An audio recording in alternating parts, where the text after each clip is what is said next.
নমস্কার, আপনারা দেখছেন TV9 বাংলা ডিজিটাল। আমি কমলেশ। এই খানিকক্ষণ আগে একটু বেরিয়েছিলাম, কোকিলের ডাক শুনতে পাচ্ছিলাম, মানে বসন্তকাল, কিন্তু আবহাওয়া সেটা কিন্তু বুঝতে দিচ্ছে না খুব একটা। ইতিমধ্যেই পশ্চিমাঞ্চলের জেলাগুলোতে রোদের তেজ এবং তার সঙ্গে গরম হাওয়ার হলকা যা পূর্বাভাস ছিল, হিটওয়েভের দৌড় শুরু হয়ে গেছে। কলকাতা এবং লাগোয়া জেলাগুলোতে আর্দ্রতা বেশি, ফলে এখানে ওই হিটওয়েভ মার্কা গরম হয়তো নেই, কিন্তু যা প্যাচপ্যাচে গরম সেটাই এই মুহূর্তে অস্বস্তির যথেষ্ট কারণ হয়ে দাঁড়িয়েছে। তার সঙ্গে তাপমাত্রা তো বেড়েই চলেছে।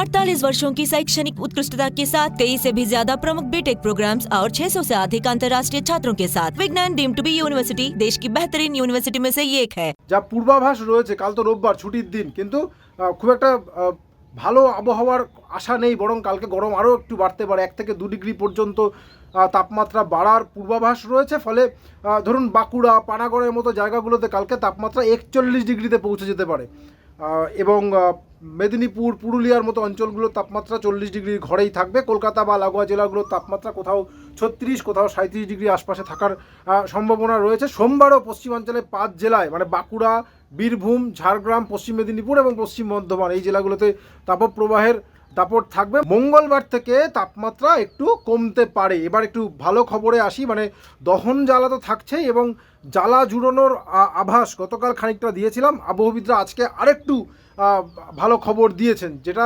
বলছেন আবহবিদরা, সোমবার পর্যন্ত তাপপ্রবাহের সতর্কতা থাকছে। মঙ্গলবার থেকে তাপমাত্রা আস্তে আস্তে কমবে, মানে একেবারে অস্বস্তি উধাও হয়ে যাবে এমন নয়, কিন্তু যেহেতু বঙ্গোপসাগর থেকে জলীয় বাষ্প ঢুকবে, ফলে সোমবারের পর আপাতত কয়েকদিন তাপপ্রবাহের আশঙ্কা নেই। বরং জলীয় বাষ্প ঢুকলে অবশ্য এই ভ্যাপসা গরমটা সব জায়গাতেই দক্ষিণবঙ্গ জুড়েই থাকবে। এবং যেটা ভালো খবর, 20 তারিখ অর্থাৎ বৃহস্পতিবার থেকে বৃষ্টিপাতের অনুকূল পরিস্থিতি তৈরি হবে। 20 এবং 21, আজকের আপডেট এটাই, 20 এবং 21 বৃহস্পতি এবং শুক্র দুদিনই দক্ষিণবঙ্গে বৃষ্টিপাতের অনুকূল পরিস্থিতি থাকবে। এমনিতে আমাদের পাশের রাজ্য উড়িষ্যা, ঝাড়খণ্ড, এই জায়গাগুলোতে বুধবার থেকে বৃষ্টিপাতের অনুকূল পরিবেশ তৈরি হয়ে যেতে পারে।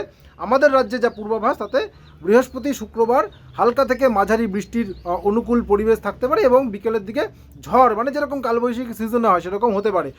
এতে একটা কথা ভালো করে বলে দেওয়া দরকার, বৃষ্টি হবে মানে সারাদিন ধরে বৃষ্টি হবে এরকম নয় একেবারেই। সব জায়গায়, মানে দক্ষিণবঙ্গের প্রতিটা জায়গায় বৃষ্টি পাবে এরকমও নয়। বিক্ষিপ্ত বৃষ্টির সম্ভাবনা হালকা থেকে মাঝারি, কোনো জায়গায় বৃষ্টি হবে, কোনো জায়গায় বৃষ্টি হবে না। মোদ্দা কথাটা হলো যে এই যে দহন চলছে বা আগামী দুদিনও চলবে, এর থেকে নিষ্কৃতি পাওয়ার মতো একটা পরিস্থিতি, একটা অনুকূল পরিস্থিতি, বৃষ্টি বাদলের পরিস্থিতি তৈরি হবে।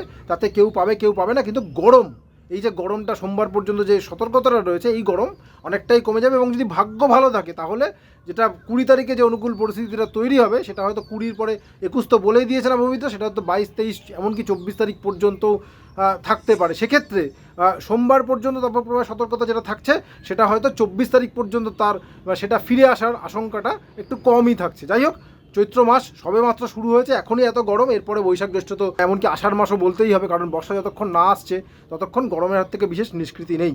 আপাতত এটুকুই। সঙ্গে থাকার জন্য অনেক ধন্যবাদ।